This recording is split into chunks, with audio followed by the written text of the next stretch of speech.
Coming to you from San Diego with the latest Legend House quarterback breakdown, I'm your host, Jack Liebesman. Today we will break down the biomechanics of NFL veteran Russell Wilson, who is regarded as one of the greatest dual-threat quarterbacks of all time.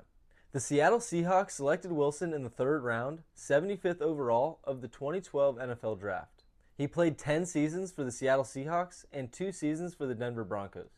Wilson led the Seahawks to consecutive Super Bowl appearances and was named to the Pro Bowl 9 times. He holds the record for most wins by an NFL quarterback through 9 seasons and is one of 5 quarterbacks with a career passer rating over 100. Wilson was traded to the Broncos in 2022 and later signed a 5-year, $245 million extension. His time with the Broncos was marred with disappointment, having the league's worst scoring offense in 2022. He was released in the offseason, later signing a 1-year deal with the Steelers. So let's take a look at some of his throws and see how pure his biomechanics are. Watching him play, it's clear that on most throws he has very strong fundamentals. Watching him warm up, you can see he understands what he's doing. He shows bilateral symmetry, he is opposite and equal, has a short arm path, and he tracks forward to his target. Here are 2 angles of the same throw, which also show very strong fundamentals. He has quick feet and a short stride, a short arm path, and is opposite and equal. He tracks forward to his target, leading with his chest, which we call stack and track. His back foot is dragging, and he releases the ball out in front of his lead foot. I find this video interesting. The best quarterbacks know how to get rid of the ball even quicker when under pressure. In this video, you'll see he has no room to stride, and he has no room to pull the ball back, so he pushes straight up with his legs to translate the energy into the football. Pushing straight up sends energy up the kinetic chain and makes up for the loss of power due to the inability to stride. Russell has fairly consistent mechanics. However, there are times he strays from his best form. Occasionally, he drops the ball low or reaches the ball back. Getting long disrupts his kinematic sequencing, causing him to rotate his shoulders too early and spin off, rather than tracking directly toward his target. As a result, he has less linear torque, which costs him velocity and accuracy. And getting long with the throwing arm also puts the ball at greater risk. But even when he does, he usually stays opposite and equal and balanced, which minimizes some of the negative effects. It is no coincidence that the throwers with the purest mechanics, such as Drew Brees and Tom Brady, happen to be the most accurate quarterbacks of all time.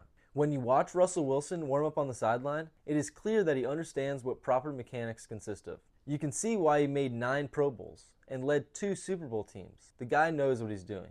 He is accurate, throws very well off platform, and knows how to quicken his release under pressure.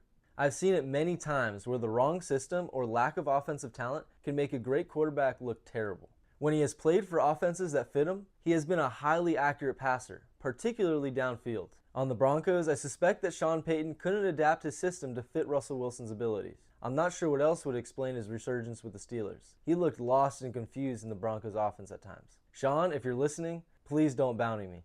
To me, the Steelers got the bargain of the century. They are paying this guy league minimum for one of the top quarterbacks in the league, and he has turned them into a playoff contender. If I were working with him, I would put him through a series of drills that would reinforce proper mechanics in all scenarios. Many of these drills would deal with patterning his nervous system for speed and training his muscular system for strength. They would help his proprioception, reinforcing his neural pathways to increase his ability to perform these mechanics under pressure. But equally important to reinforcing proper mechanics is enhancing his functional strength and durability and minimizing the disparity between his accelerators and decelerators. Like every athlete I work with, I focus on the bigger picture: accelerating recovery, improving performance under pressure, managing stress and anxiety, and building a resilient, adaptable body. It's not just about excelling in the next game. It's about creating the foundation for a long, successful career. Thank you for joining me for this episode of Legend House's Quarterback Breakdown. If you are a quarterback or pitcher dedicated to taking your game to the highest level, feel free to send me video for review. No matter where you are located, I can help refine your biomechanics, improve your arm conditioning, and help you overcome injury. If you're an NFL coach or in the front office, feel free to reach out if you'd like me to work with any of your quarterbacks, or if you'd like me to conduct a pre-draft evaluation of your quarterback prospects. And Russell, if you're watching and would like to talk, please feel free to reach out. In case you don't recall, we had the opportunity to meet at a Drew Brees League FNA game where I coach a number of the quarterbacks. I can be reached at jack@legendhousesports.com, and you can connect with us on Instagram at legendhousesports. I hope you enjoyed today's quarterback breakdown, and I hope you stay tuned for more on how to train like a legend.